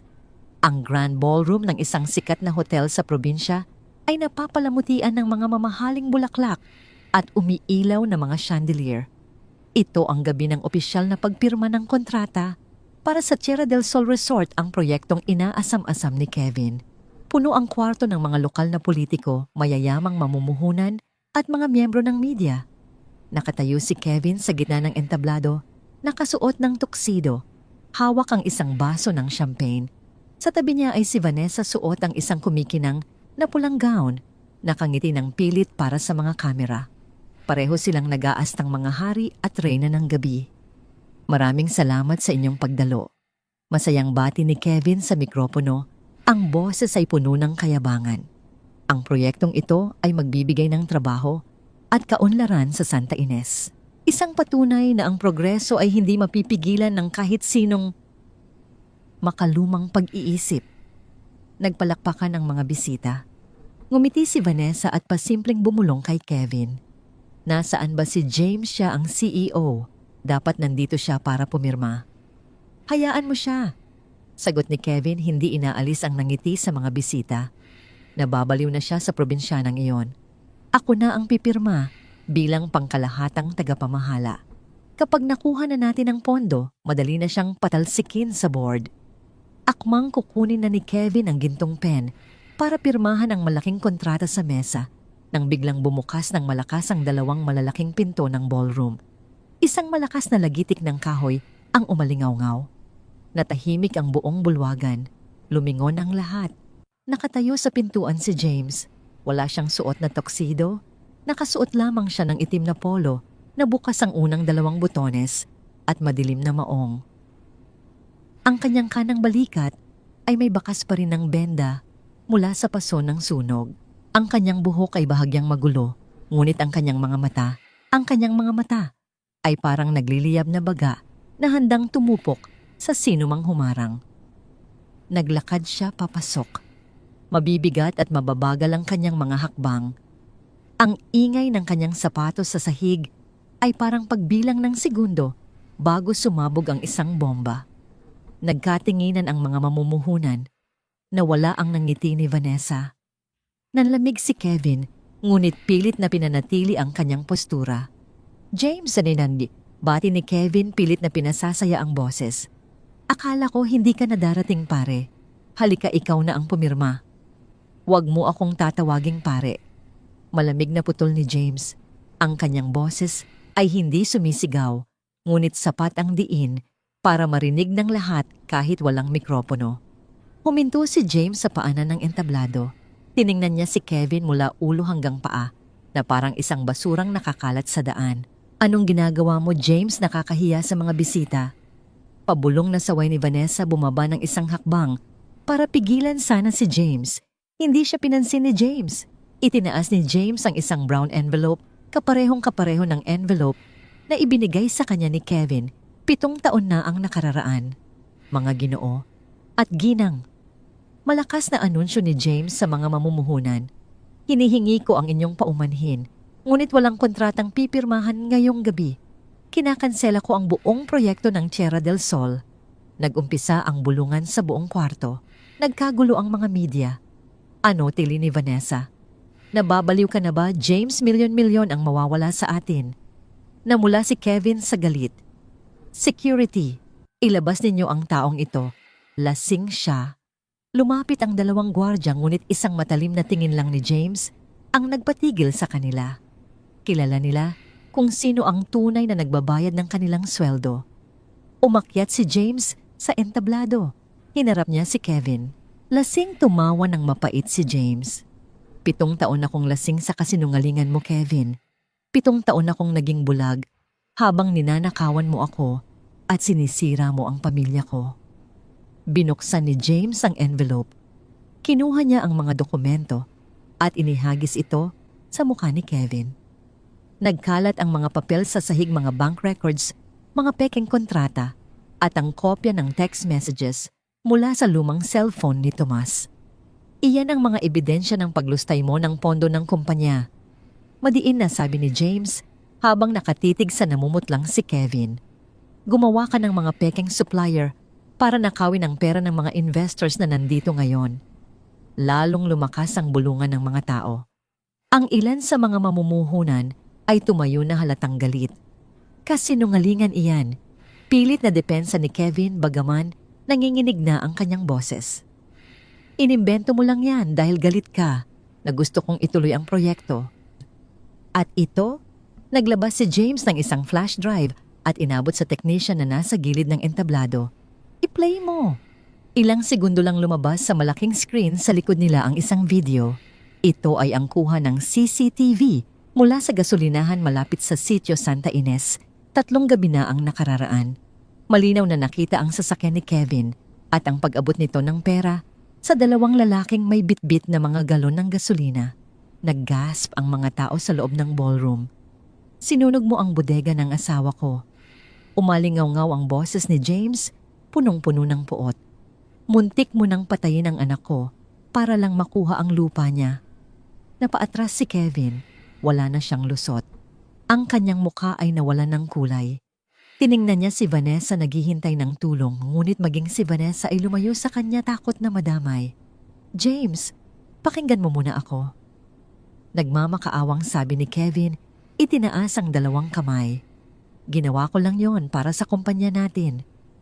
Para sa atin. Hindi na nakapagtimpi si James. Sa loob ng 7 taon, naipon ng galit ang pagsisisi, ang kirot ng bawat luhang pumatak mula sa mga mata ni Maria at Leah. Kinuwelyuhan ni James si Kevin gamit ang kanyang kaliwang kamay at bago pa man makapagsalita ulit ang lalaki, pinakawalan ni James ang isang malakas at nakakabinging suntok mula sa kanyang kanang kamay. Blag bumagsak si Kevin sa sahig, putok ang labi at tumutulo ang dugo mula sa ilong. Nasira ang mesa kung saan naroon ang kontrata. Nabasag ang mga baso ng champagne. Napatili si Vanessa sa gulat. James, tama na. Akmang lalapitan ni Vanessa si James, pero hinarap siya nito nang may malamig na titig. At ikaw, turo ni James kay Vanessa. Tapos na tayo. Tanggal ka na sa kumpanya at tanggal ka na sa buhay ko. Ibalot mo ang lahat ng gamit mo sa hotel bago ko ipatapon sa kalsada ang mga iyon. Wala kang karapatang gawin sa akin to. Sigaw ni Vanessa na mumula sa kahihiyang-hiyan habang tinitingnan sila ng lahat. Ginawa ko ang lahat para sa'yo. Ginawa mo ang lahat para sa pera ko. Malamig na sagot ni James. Tinalikuran niya si Vanessa at bumaling muli sa mga tao sa ballroom. Bukas na bukas, isusuko ko sa pulisya ang lahat ng ebidensya laban kay Kevin. Handa akong bayaran ang anumang nawala sa inyong mga investors mula sa sarili kong bulsa. Matapang na pahayag ni James. Ngunit ang proyektong ito ay hindi na matutuloy.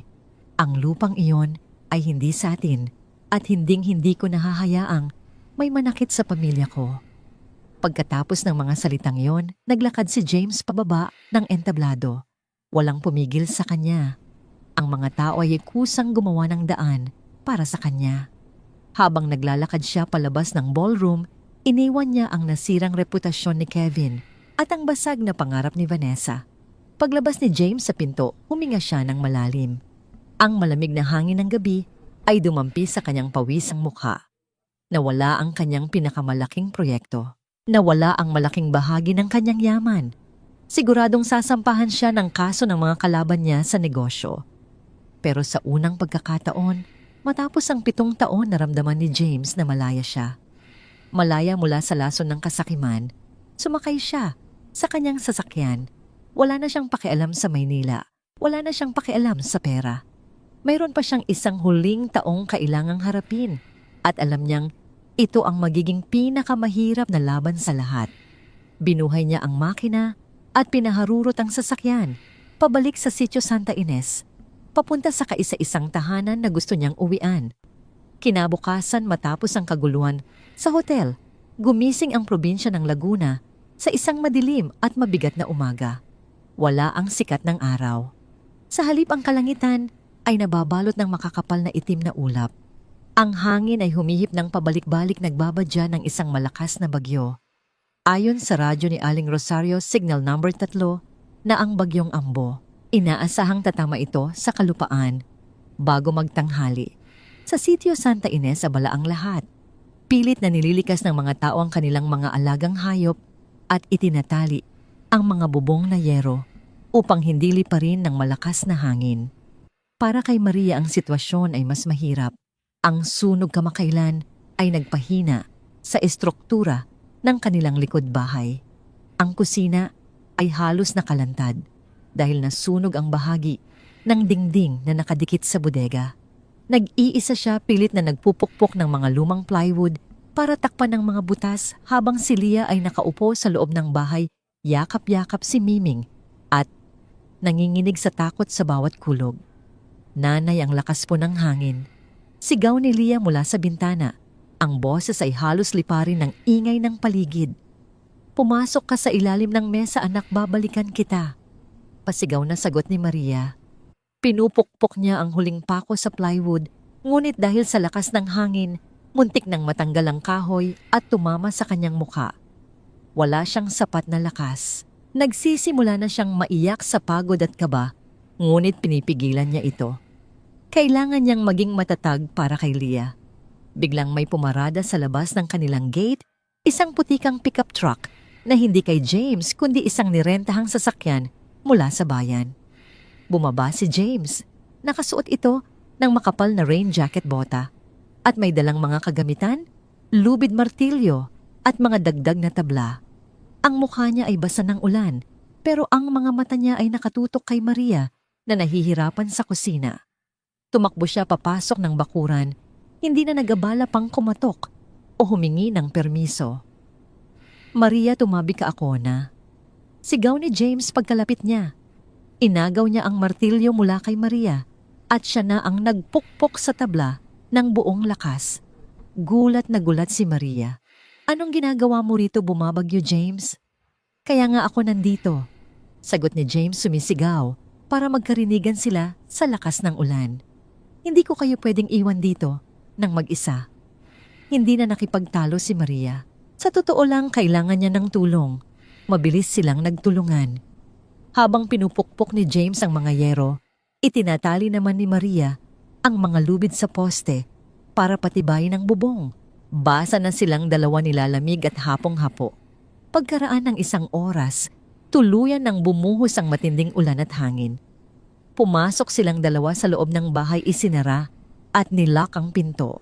Sa loob madilim dahil nawalan na ng kuryente. Ang tanging liwanag ay mula sa isang kandila na sinindihan ni Maria sa ibabaw ng maliit na mesa. Sa ilalim ng mesa ay nakadukot si Leah at ang aso. Nang makita ni Leah si James, mabilis itong gumapang palabas at yumakap sa binti ng lalaki. Tatay, akala ko po liliparin na kami ng bahay. Iyak ng bata. Natunaw ang puso ni James. Lumuhod siya at niyakap ng mahigpit ang bata. Hinahagod ang basa nitong buhok. Shh, nandito na ako. Walang mangyayaring masama sa inyo. Pangako.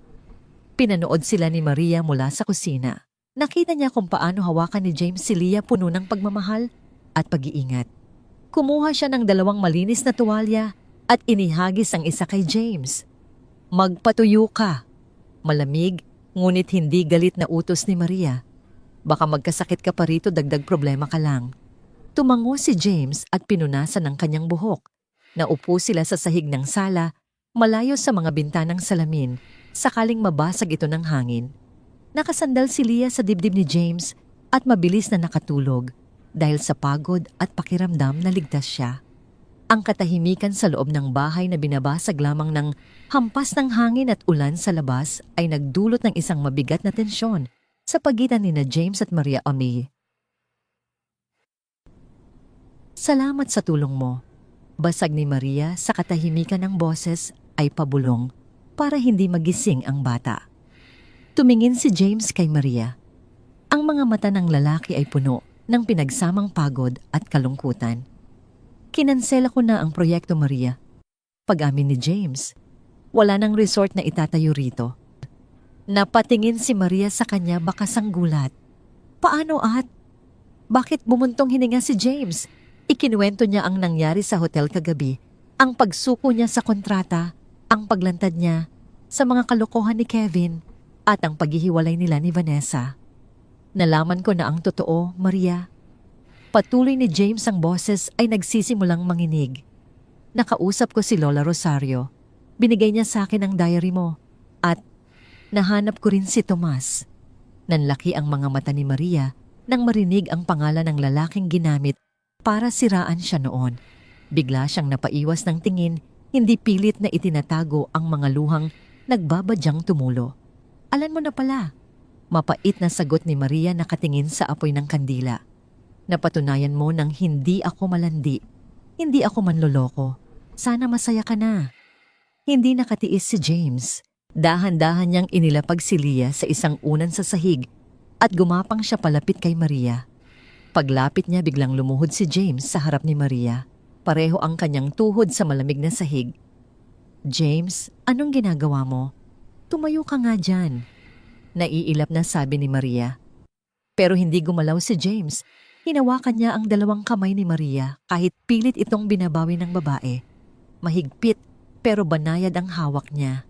Ang luha na kanina pa pinipigilan ni James ay tuluyang pumatak.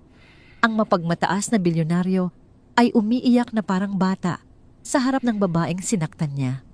Patawarin mo ako, Maria. Humihikbing pakiusap ni James na kayuko ang ulo. Patawarin mo ako sa 7 taon na nawala ako. Patawarin mo ako sa pagtapon ko ng singsing natin. Patawarin mo ako dahil naniwala ako sa iba kaysa sa asawa ko. Patawarin mo ako dahil hinayaan kitang mag-isang manganak, mag-isang magpalaki kay Leah at mag-isang lumaban sa buhay. Tumulo ang luha ni Maria. Ang mga luhang 7 taon niyang itinago sa likod ng tapang at galit. Humarap siya kay James, umiiyak din. Ang dali para sa iyong humingi ng tawad. James! Hagulgol ni Maria. Ang boses ay basag at puno ng sakit. Pero alam mo ba kung gaano kahirap ang pinagdaanan ko? Nang gabing umalis ka, nakaluhod ako sa sahig nagmamakaawa. Wala akong pera. Buntis ako at kinukutya ako ng buong barangay dahil sabi nila, niloko kita. Araw-araw kong ipinapaliwanag kay Leah kung bakit wala siyang ama kahit na parehong-pareho kayo ng muka. Alam ko at hinding-hindi ko mapapatawad ang sarili ko dahil doon. Sagot ni James pilit na tinitingnan ang mga mata ni Maria. Hindi ko hinihingi na balikan mo ako bilang asawa mo. Wala na akong karapatan doon. Ang hinihingi ko lang, bigyan mo ako ng pagkakataon na maging ama kay Leah. At pagkakataon na tulungan kang ibangon ulit ang buhay na sinira ko. Ibinaba ni Maria ang kanyang ulo. Ang pag-iyak niya ay naging tahimik. Wala na ang galit na palitan na ng labis na pagod. 7 taon siyang nagalit. 7 taon siyang naging matigas. Ngayon sa unang pagkakataon, narinig niya ang mga salitang matagal na niyang pinapangarap marinig. Dahan-dahang inalis ni Maria ang kanyang mga kamay mula sa pagkakahawak ni James. Pinunasan niya ang sariling mga luha. Tumayo ka, James, Bandine. Mahinahong utos ni Maria. Tumayo si James naghihintay ng pinal na hatol. Hindi ko makakalimutan ang ginawa mo. Seryosong sabi ni Maria, ang titig ay malinaw. At hindi ibig sabihin na dahil nagsorry ka ay okay na ang lahat. Malaki ang sira, James. Hindi lang sa bahay na ito kundi dito. Tinuro niya ang kanyang dibdib. Tumango si James ng mabilis. Naiintindihan ko. Maghihintay ako kahit gaano katagal. Gusto ka ni Leah dong. Patuloy ni Maria sulyap sa natutulog na bata. Hindi ko ipagkakait ang anak mo sa'yo. Bukas ang pinto ng bahay na ito para sa tatay niya. Hindi ito pagbabalikan pero ito ay isang simula. Isang napakalaking hakbang mula sa babaeng muntik nang pumatay sa kanya gamit ang ilang linggo lang ang nakararaan.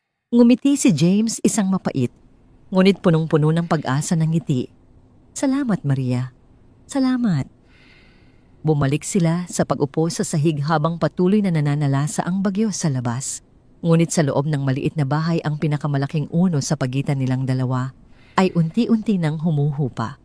Sa kalagitnaan ng gabi at lamig ng ulan, nandoon si James na tulog ng nakasandal sa pader. Ang isang kamay ay hawak ang maliit na kamay ni Leah. Kinabukasan matapos ang kaguluhan sa hotel, gumising ang probinsya ng Laguna sa isang madilim at mabigat na umaga. Wala ang sikat ng araw. Sa halip ang kalangitan ay nababalot ng makakapal na itim na ulap.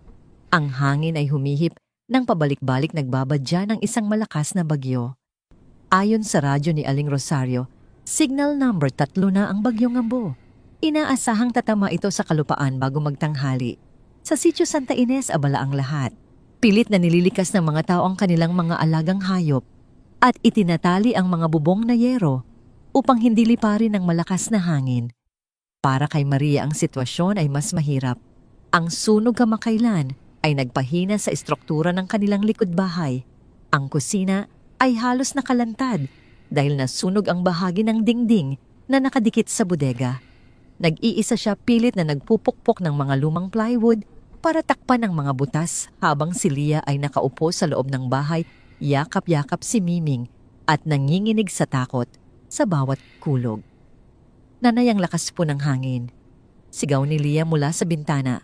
Ang boses ay halos liparin ng ingay ng paligid. Pumasok ka sa ilalim ng mesa, anak. Babalikan kita. Pasigaw na sagot ni Maria. Pinupukpok niya ang huling pako sa plywood.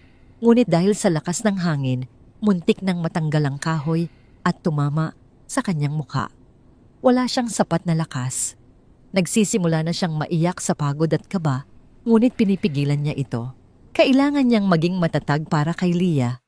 Biglang may pumarada sa labas ng kanilang gate, isang putikang pickup truck na hindi kay James kundi isang nirentahang sasakyan mula sa bayan. Bumaba si James. Nakasuot ito ng makapal na rain jacket bota at may dalang mga kagamitan lubid martilyo at mga dagdag na tabla. Ang mukha niya ay basa ng ulan, pero ang mga mata niya ay nakatutok kay Maria na nahihirapan sa kusina. Tumakbo siya papasok ng bakuran, hindi na nagabala pang kumatok o humingi ng permiso. Maria, tumabik ako. Nagpamumbing. Sigaw ni James pagkalapit niya. Inagaw niya ang martilyo mula kay Maria at siya na ang nagpukpok sa tabla ng buong lakas. Gulat na gulat si Maria. Anong ginagawa mo rito? Bumabagyo, James. Bumamama naman na ko. Kaya nga ako nandito. Sagot ni James sumisigaw para magkarinigan sila sa lakas ng ulan. Hindi ko kayo pwedeng iwan dito ng mag-isa. Hindi na nakipagtalo si Maria. Sa totoo lang, kailangan niya ng tulong. Mabilis silang nagtulungan. Habang pinupukpok ni James ang mga yero, itinatali naman ni Maria ang mga lubid sa poste para patibay ng bubong. Basa na silang dalawa nilalamig at hapong-hapo. Pagkaraan ng isang oras tuluyan nang bumuhos ang matinding ulan at hangin. Pumasok silang dalawa sa loob ng bahay isinara at nilock ang pinto. Sa loob madilim dahil nawalan na ng kuryente. Ang tanging liwanag ay mula sa isang kandila na sinindihan ni Maria sa ibabaw ng maliit na mesa. Sa ilalim ng mesa ay nakadukot si Lia at ang aso. Nang makita ni Lia si James, mabilis itong gumapang palabas at yumakap sa binti ng lalaki. Tatay, akala ko po liliparin na kami ng bahay. Iyak ng bata. Natunaw ang puso ni James. Lumuhod siya at niyakap ng mahigpit ang bata. Hinahagod ang basa nitong buhok. Shh, nandito na ako. Walang mangyayaring masama sa inyo. Pangako. Pinanood sila ni Maria mula sa kusina. Nakita niya kung paano hawakan ni James si Lia, puno ng pagmamahal at pag-iingat. Kumuha siya ng 2 malinis na tuwalya at inihagis ang isa kay James. Magpatuyo ka. Malamig ngunit hindi galit na utos ni Maria. Baka magkasakit ka pa rito, dagdag problema ka lang. Tumango si James at pinunasan ang kanyang buhok. Naupo sila sa sahig ng sala, malayo sa mga bintanang salamin, sakaling mabasag ito ng hangin. Nakasandal si Lia sa dibdib ni James at mabilis na nakatulog dahil sa pagod at pakiramdam na ligtas siya. Ang katahimikan sa loob ng bahay na binabasag lamang ng hampas ng hangin at ulan sa labas ay nagdulot ng isang mabigat na tensyon sa pagitan ni na James at Maria. Salamat sa tulong mo. Basag ni Maria sa katahimikan, ang boses ay pabulong para hindi magising ang bata. Tumingin si James kay Maria. Ang mga mata ng lalaki ay puno ng pinagsamang pagod at kalungkutan. Kinansela ko na ang proyekto, Maria. Pag-amin ni James, wala nang resort na itatayo rito. Napatingin si Maria sa kanya bakas ang gulat. Paano at bakit? Bumuntong hininga si James. Ikinuwento niya ang nangyari sa hotel kagabi, ang pagsuko niya sa kontrata, ang paglantad niya sa mga kalokohan ni Kevin at ang paghihiwalay nila ni Vanessa. Nalaman ko na ang totoo, Maria. Patuloy ni James ang boses ay nagsisimulang manginig. Nakausap ko si Lola Rosario. Binigay niya sa akin ang diary mo at nahanap ko rin si Tomas. Nanlaki ang mga mata ni Maria nang marinig ang pangalan ng lalaking ginamit para siraan siya noon. Bigla siyang napaiwas ng tingin, hindi pilit na itinatago ang mga luhang nagbabadyang tumulo. Alam mo na pala. Mapait na sagot ni Maria nakatingin sa apoy ng kandila. Napatunayan mo nang hindi ako malandi. Hindi ako manloloko. Sana masaya ka na. Hindi nakatiis si James. Dahan-dahan niyang inilapag si Leah sa isang unan sa sahig at gumapang siya palapit kay Maria. Paglapit niya, biglang lumuhod si James sa harap ni Maria. Pareho ang kanyang tuhod sa malamig na sahig. James, anong ginagawa mo? Tumayo ka nga dyan. Naiilap na sabi ni Maria. Pero hindi gumalaw si James. Hinawakan niya ang dalawang kamay ni Maria. Kahit pilit itong binabawi ng babae. Mahigpit, pero banayad ang hawak niya. Ang luha na kanina pa pinipigilan ni James ay tuluyang pumatak. Ang mapagmataas na bilyonaryo ay umiiyak na parang bata sa harap ng babaeng sinaktan niya. Patawarin mo ako, Maria. Humihikbing pakiusap ni James na kayuko ang ulo. Patawarin mo ako sa 7 taon na nawala ako. Patawarin mo ako sa pagtapon ko ng singsing natin. Patawarin mo ako dahil naniwala ako sa iba kaysa sa asawa ko. Patawarin mo ako dahil hinayaan kitang mag-isang manganak, mag-isang magpalaki kay Leah, at mag-isang lumaban sa buhay. Tumulo ang luha ni Maria. Ang mga luhang 7 taon niyang itinago sa likod ng tapang at galit. Humarap siya kay James, umiiyak din. Ang dali para sa iyong humingi ng tawad, James. Hagulgol ni Maria, ang boses ay basag at puno ng sakit. Pero alam mo ba kung gaano kahirap ang pinagdaanan ko? Nang gabing umalis ka, nakaluhod ako sa sahig nagmamakaawa. Wala akong pera, buntis ako at kinukutsa ako ng buong barangay. Dahil sabi nila, niloko kita. Araw-araw kong ipinapaliwanag kay Leah kung bakit wala siyang ama. Kahit na parehong-pareho kayo ng muka. Alam ko at hinding-hindi ko mapapatawad ang sarili ko dahil doon. Sagot ni James pilit na tinitingnan ang mga mata ni Maria. Hindi ko hinihingi na balikan mo ako bilang asawa mo. Wala na akong karapatan doon. Ang hinihingi ko lang, bigyan mo ako ng pagkakataon na maging ama kay Leah at pagkakataon na tulungan kang ibangon ulit ang buhay na sinira ko. Ibinaba ni Maria ang kanyang ulo. Ang pag-iyak niya ay naging tahimik. Wala na ang galit na palitan na ng labis na pagod. 7 taon siyang nagalit. 7 taon siyang naging matigas. Ngayon sa unang pagkakataon, narinig niya ang mga salitang matagal na niyang pinapangarap marinig. Dahan-dahang inalis ni Maria ang kanyang mga kamay mula sa pagkakahawak ni James. Pinunasan niya ang sariling mga luha. Tumayo ka, James. Mahinahong utos ni Maria. Tumayo si James, naghihintay ng pinal na hatol. Hindi ko makakalimutan ang ginawa mo. Seryosong sabi ni Maria, ang titig ay malinaw. At hindi ibig sabihin na dahil nagsorry ka, ay okay na ang lahat. Malaki ang sira, James. Hindi lang sa bahay na ito kundi dito. Tinuro niya ang kanyang dibdib. Tumango si James ng mabilis. Naiintindihan ko. Maghihintay ako kahit gaano katagal. Gusto ka ni Leah, no? Patuloy ni Maria sulyap sa natutulog na bata. Hindi ko ipagkakait ang anak mo sa'yo. Bukas ang pinto ng bahay na ito para sa tatay niya.